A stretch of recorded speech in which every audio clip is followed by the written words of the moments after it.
Hey, what's up, everybody? Video 44 coming at you with another video. All right, so I gotta apologize to Nick Friedel because I called him Nick Trudell, but Nick Friedel is funny, man. Uh, he's trying to be Kyrie's Howard Cosell to Kyrie being Muhammad Ali. I think that's what that is. You know, he's just always trying to antagonize.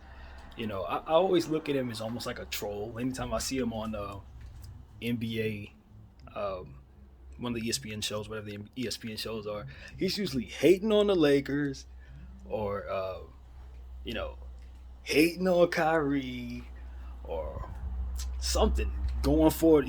I think he's a warrior-based guy or something like that. But he's always got this smirk on his face that just makes me understand. Like he's probably not really all that serious about everything he's saying.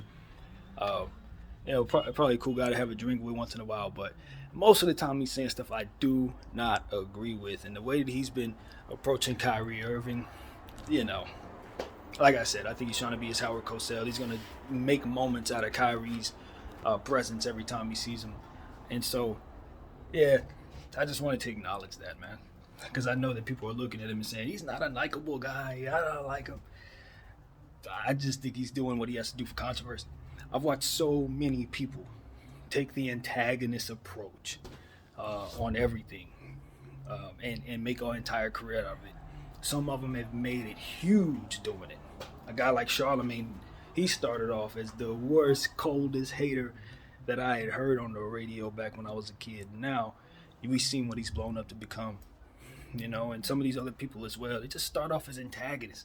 And some of them I can't think of right now. My mind's not going there, but they've taken that energy that is somewhat unlikable, but tongue in cheek, so to speak, and just kind of spin it into something else, man. I think he's trying to do that himself. I really believe he's trying to do that. So, yeah, man, I ain't mad at the guy.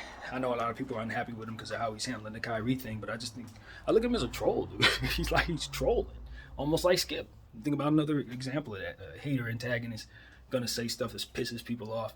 What was the other guy they ran off the TV? What was it? What was his name, man? He was on Fox for a little while.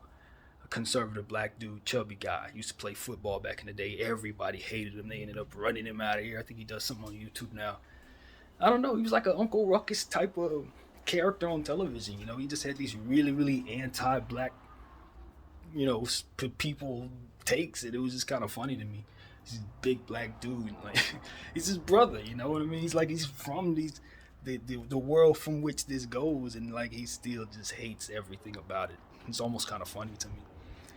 But like people take it really personally. They end up random off the television. I'm just like, I don't even know what his real life takes was, but I just thought it was a persona. Really, I didn't know what his real life, what he was really about. But a lot of times I think people have an agreement in their mind that they're gonna wake up in the morning and they're gonna cause chaos, and they're gonna do it with a smile on their face, and that's what they get off doing. And there's certain types of personalities. I really believe that. So, yeah, when Kyrie called himself a disruptor, and he said that in one of these things that I was watching, a documentary. I don't know what a documentary, it was some type of sit down that he was doing, and he was saying, I like to cause chaos. I like to be the person that gets in the mix and kind of disrupts things. I'm like, when I heard that, I'm like, yeah, there's something for that though. you have to understand there's going to be something placed in your life that's going to be a representation of the antithesis of said energy. And I think maybe this guy might be that for you. He's gonna make your life hell every single time. You know what I'm saying? He's gonna ask you the one question you don't want to answer, or push your button a little harder than everybody else. And yeah, I think is why that's there. I really believe that dynamic's in his life for that reason. But it is what it is, man. I just look at stuff from a spiritual standpoint. As you guys know, I've been talking a little more about it lately. I've been feeling a little more lately, so I'm just being transparent as always, man. But nevertheless, man, I wish everybody the best, man. I just wanted to kind of speak on that guy because I know I messed up his name. That was the main thing. I messed up Friedel's name. So Nick Friedel on ESPN, Howard Cosell, Kyrie Irving. That's what he is. That's what he's trying to be, it seems to me. And you know what I mean? The specific of what he asked him was, do you have any anti-Semitic beliefs? And, it was, of course, after Kyrie had been sitting there for 9 minutes, basically telling everybody he stand up for himself. And clearly, he had answered that question 7 and 8 times over. And, of course, this gentleman, being the antagonist, being the chaos creator, gave him a jab there, hoping that Kyrie would do something, anything, cuss him out, throw something or whatever. So, yeah, I don't know. I've been watching this for so long with these type of press conferences where they literally are there just to antagonize. They're going to ask you stuff that's deliberately meant to piss you off and make you throw something. And they know that that's a moment that they can capture forever. And we'll still talk about it to this day.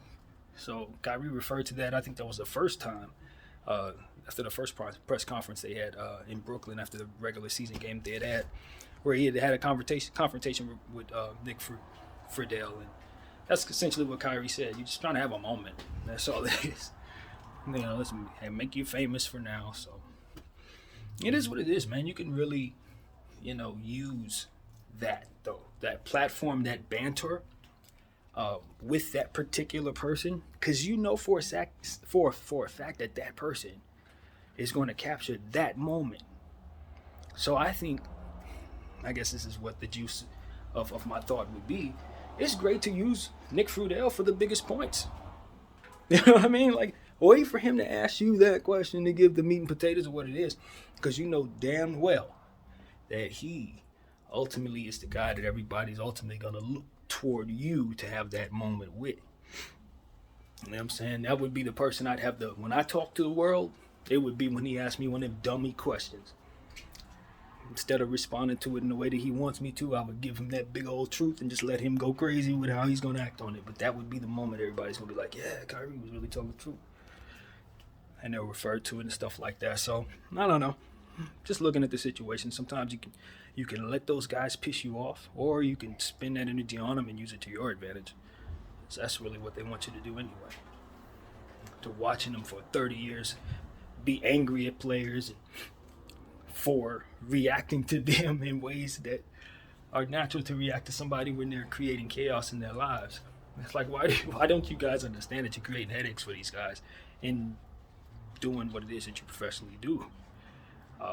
You're just poking at people's real life minds. Like,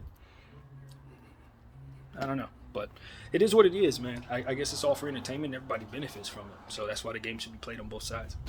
But anyway, that's what I have to say about the situation, man. I don't know. I think most people would probably be, hey, you're treating Kyrie bad. I don't know.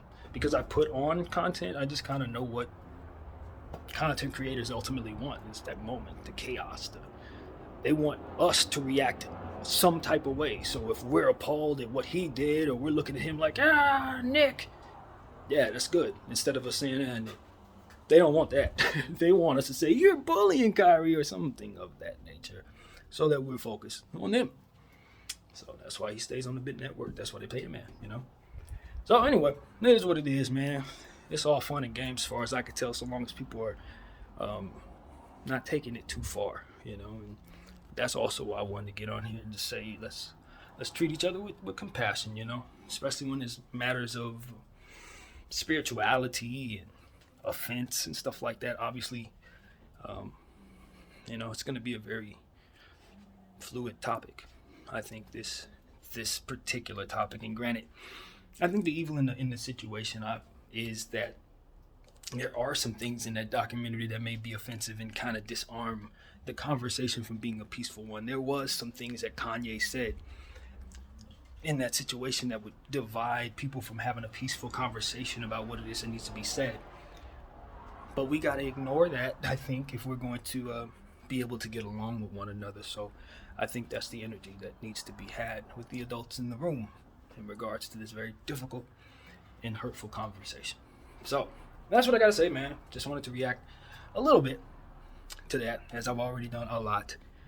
But, yeah, that's enough. Video 44. Thank you all for watching. I'm out.